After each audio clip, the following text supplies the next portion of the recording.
మనము పార్లమెంట్ లో చూస్తున్నాము. పార్లమెంట్ లో ఈరోజు కేంద్రంలో బీజేపీ ప్రభుత్వం పార్లమెంటు స్పీకర్, పార్లమెంట్ ఎంపీల సాక్షిగా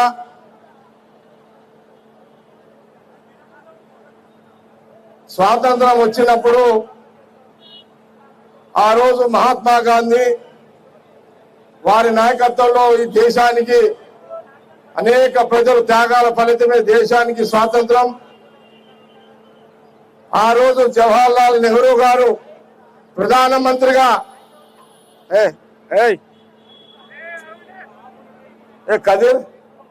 కదీర్ బంద్ కరుతుందో ఆ రోజు జవహర్లాల్ నెహ్రూ ప్రధానమంత్రిగా కేబినెట్ లో బాబాసాహెబ్ అంబేద్కర్ గారిని లా మినిస్టర్ గా మన దేశంలోనే అన్ని రాష్ట్రాలలో అన్ని ప్రాంతాలలో ఉన్న ప్రజలు స్వేచ్ఛగా జీవించడానికి మన దేశంలో అనేక మతాలు, హిందువులు కానివ్వండి, క్రైస్తవులు కానివ్వండి, ముస్లింలు కానివ్వండి, దేశంలో ఉన్న మరి ఎస్సీలు, ఎస్టీలు, ఆదివాసులు, బీసీలు, మైనార్టీలు, సమస్త కులాలు, సమస్త మతాలు స్వేచ్ఛగా జీవించాలి, ప్రశాంతంగా జీవించాలి, ఎవరి హక్కులు వాళ్ళు కాపాడుకునే యొక్క చట్టం ఉండాలి అని ఆ రోజు బాబాసాహెబ్ అంబేద్కర్ గారు పండిత్ జవహర్లాల్ నెహ్రూ ప్రధానమంత్రిగా ఉన్నప్పుడు మరి ఆనాడు అంబేద్కర్ గారు రాజ్యాంగాన్ని రచించినారు. ఆ యొక్క రాజ్యాంగం ఈ 76-77 సంవత్సరాలు బిఆర్ అంబేద్కర్ రాజ్యాంగం వారు రాసిన ఆ యొక్క రాజ్యాంగంతో ఈ దేశంలో, ఈ రాష్ట్రాలలో, ఈ ప్రాంతాలలో ప్రతి మనిషి స్వేచ్ఛగా, ప్రతి మనిషి ప్రశాంతంగా, ప్రతి మనిషి సుఖశాంతులతో జీవిస్తున్నారంటే అది బిఆర్ అంబేద్కర్ గారి యొక్క రాజ్యాంగం. ఈ దేశ ప్రజలకు బిఆర్ అంబేద్కర్ గారి యొక్క రాజ్యాంగమే, వారు రాసిన రాజ్యాంగమే దేశ ప్రజలకు కవచం. దేశ ప్రజల ఆ రాజ్యాంగ కవచాన్ని పెట్టినటువంటి బిఆర్ అంబేద్కర్ గారిని పార్లమెంటులో నిండు సభలో మరి ప్రతిపక్ష నాయకులు ఆ రోజు రాహుల్ గాంధీ గారు కూడా పార్లమెంట్ లోనే ఉన్నారు. స్పీకర్ సాక్షిగా బిఆర్ అంబేద్కర్ గారిని అమిత్ షా హోమ్ మినిస్టర్ గారు కించపరిచే విధంగా వారు మాట్లాడడం జరిగింది. వారి మాటలు ప్రధానమంత్రి మోడీ గారు కూడా సమర్థించారు. అందుకే ప్రతిపక్ష నాయకుడు రాహుల్ గాంధీ గారు పార్లమెంటులో బేషరతుగా రాజ్యాంగ నేత బిఆర్ అంబేద్కర్ గారికి క్షమాపణ చెప్పాలని హోమ్ మినిస్టర్ అమిత్ షా గారిని వారు ప్రశ్నించడం జరిగింది రాహుల్ గాంధీ గారు. అయినా బీజేపీ ప్రభుత్వం ఇప్పటి వరకు కూడా క్షమాపణ చెప్తలేదు.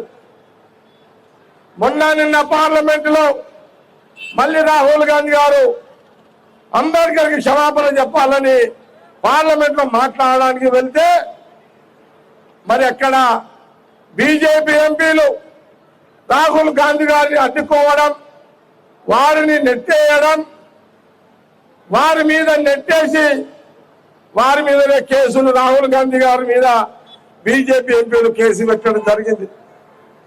ఆ ఎంపీలు, బీజేపీ ఎంపీలు కేసు పెట్టడానికి కారణం ఏంటంటే రాహుల్ గాంధీ గారు పార్లమెంట్ లో రావద్దు, పార్లమెంట్ లోకి వస్తే మళ్ళీ అమిత్ షాని, మోడీని క్షమాపణ కోరమని కోరుతాడు అంబేద్కర్ గారికి, దేశ ప్రజలు క్షమాపణ ప్రసంగిస్తాడు అని వారి భయానికి రాహుల్ గాంధీ గారిని పార్లమెంట్ లో రాకుండా అడ్డు తగిలిరు.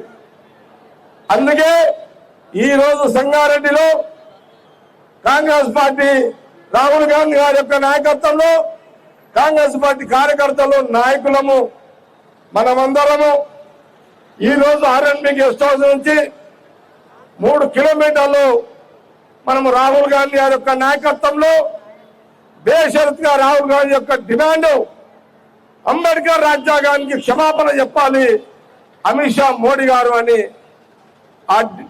వారి నాయకత్వం మీద మనం ర్యాలీ జరిగింది. ఇది పాత బస్ స్టాండ్ అంబేద్కర్ చౌక్ ఇక్కడ వరకు మనం అందరం ర్యాలీకి వచ్చినాం. ఈ రోజుతో ఈ కార్యక్రమం ఆగిపోదు. రాహుల్ గాంధీ గారు కోరినట్టు రాజ్యాంగ నేత అంబేద్కర్ కి అమిత్ షా క్షమాపణ చెప్పేంత వరకు రాహుల్ గాంధీ గారి నాయకత్వంలో సంగారెడ్డి నియోజకవర్గంలో మనం అందరం కార్యక్రమాలు చేయడం జరుగుతుంది. దేశ ప్రజలు రాష్ట్ర ప్రజలు ఆలోచన చేయాలి. ఈ దేశంలో స్వతంత్రంగా మానవుడు జీవిస్తున్నాడంటే అది బిఆర్ అంబేద్కర్ వారు రాసిన రాజ్యాంగం. మరి ఆ రోజు ప్రధానమంత్రి జవహర్లాల్ నెహ్రూ ప్రధానమంత్రి క్యాబినెట్ లో అంబేద్కర్ గారు రాజ్యాంగాన్ని రాశారు. ఆ రాజ్యాంగాన్ని కించపరిచిన అమిత్ షాని నిలదీస్తున్న రాహుల్ గాంధీ గారు జవహర్లాల్ గారి యొక్క ముని మనుమడు. వారి ముత్తాత జవహర్లాల్ నెహ్రూ గారి క్యాబినెట్ లో అంబేద్కర్ గారు రాజ్యాంగాన్ని రాసిచ్చారు. ఆ రాజ్యాంగాన్ని బీజేపీ అమిత్ షా మోడీ గారు వారు కించపరిస్తే నెహ్రూ గారి యొక్క ముని మనుమడు రాహుల్ గాంధీ గారు ఈ రోజు బీజేపీ నాయకులను అమిత్ షాని పార్లమెంట్ లో నిలదీస్తున్నాడు. ఇది రాహుల్ గాంధీ గారి యొక్క కుటుంబ చరిత్ర. రాహుల్ గాంధీ గారు కాంగ్రెస్ పార్టీ దేశము బాగుండాలి, దేశంలో ప్రజలు బాగుండాలి, హిందువులు ముస్లింలు క్రైస్తవులు సమస్త కులాల ప్రజలు అన్నదమ్ములా కలిసి ఉండాలి. ఇదే రాహుల్ గాంధీ గారి యొక్క కుటుంబం వారు కోరుకునేది. రాహుల్ గాంధీ గారి యొక్క కుటుంబం త్యాగాల కుటుంబం. రాహుల్ గాంధీ గారి యొక్క కుటుంబం దాన గుణము, దైవ గుణము, ప్రాణాలు అర్పించే గుణము పేద ప్రజల కోసం. అలాంటి కుటుంబంలో రాహుల్ గాంధీ గారు ఈరోజు పోరాడుతున్నారు. సోనియా గాంధీ గారి నాయకత్వంలో, ప్రియాంక గాంధీ గారి నాయకత్వంలో, మల్లికార్జున ఖార్గే గారి యొక్క నాయకత్వంలో ఈరోజు సోనియా గాంధీ గారు, రాహుల్ గాంధీ గారు, ప్రియాంక గాంధీ గారు కాంగ్రెస్ పార్టీ, ఈ దేశానికి కాంగ్రెస్ పార్టీ ఏఐసి అధ్యక్షుడిగా ఒక దళితుని ప్రెసిడెంట్ చేసిన చరిత్ర కాంగ్రెస్ పార్టీది. బీజేపీ వాళ్లకు కాంగ్రెస్ పార్టీ అడుగుతున్నది, మీకు ఒక బీజేపీ ఆల్ ఇండియా అధ్యక్షుడిగా దళితుని చేసే దమ్ముందా మీకు? కానీ అది చరిత్ర, చరిత్రకే కాంగ్రెస్ పార్టీకే ఉంటుంది. అది ఈ రోజు మల్లికార్జున ఖార్గే గారు దళిత నాయకుడు, అంబేద్కర్ యొక్క ఆశయాల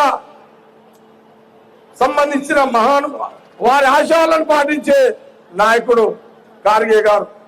కాబట్టి సోనియా గాంధీ గారి నాయకత్వంలో, రాహుల్ గాంధీ గారి నాయకత్వంలో, మల్లికార్జున ఖార్గే గారి నాయకత్వంలో, ప్రియాంక గాంధీ గారి యొక్క నాయకత్వంలో అంబేద్కర్ అవమానించిన బీజేపీ, అమిత్ షా, మోడీ దేశ ప్రజలకు క్షమాపణ చెప్పేంత వరకు రాహుల్ గాంధీ గారి పోరాటం ఆగదు.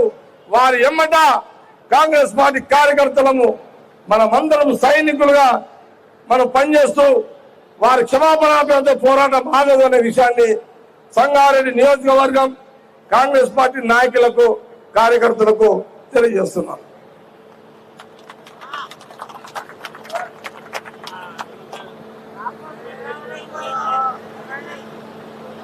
ఇప్పుడు అంబేద్కర్ గారికి పూలమాల వేసి పూలమాల వేయడం జరుగుతుంది.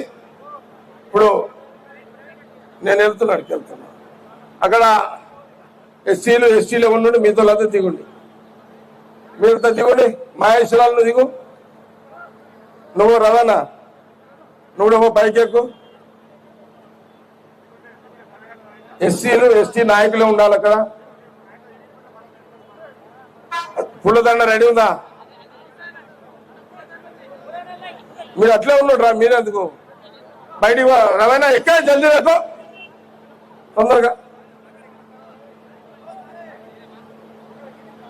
ఆయన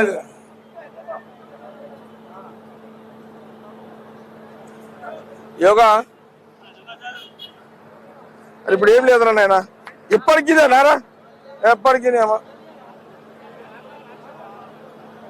కెమెరాలు అటు వేయించండి, మైక్ ఇట్లా పట్టుకో. మన యోగా శివ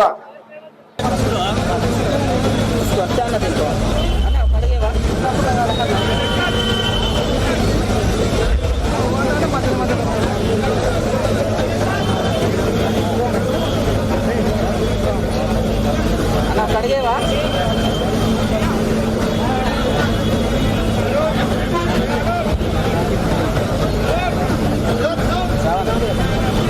గడ్డలు వేసుకో.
ధన్యవాదాలు.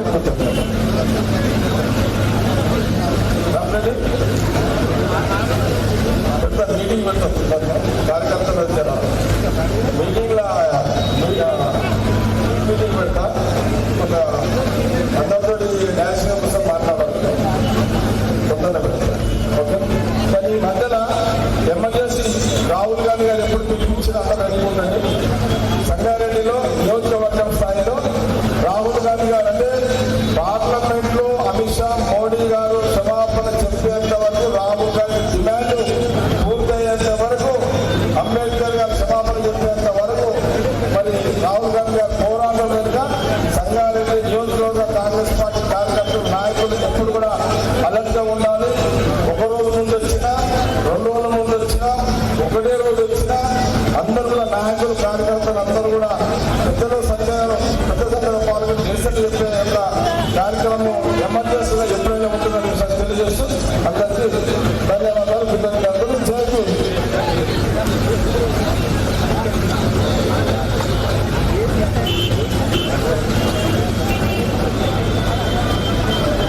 ఉంచాలా